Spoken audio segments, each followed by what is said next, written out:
કરોડિયાનું જાળું। શું તમે કદી કરોડિયાનું જાળું બનાવ્યું છે?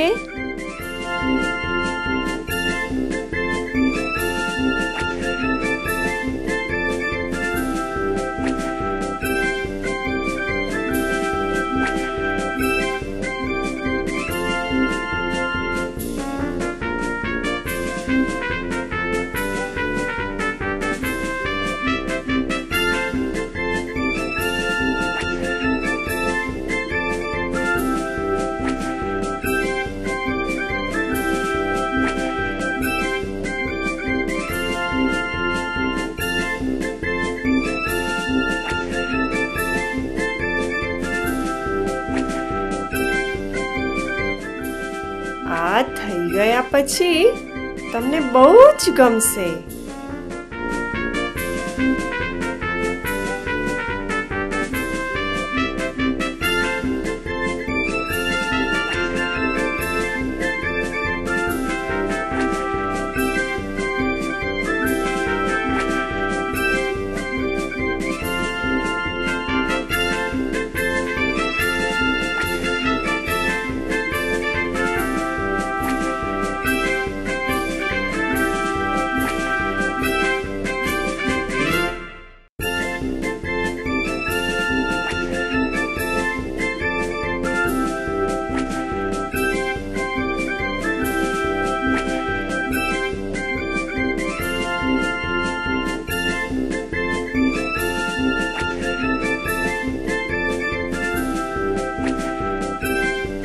આપણે એક કરોડિયા કરતાંય ઝડપથી કરી લીધું।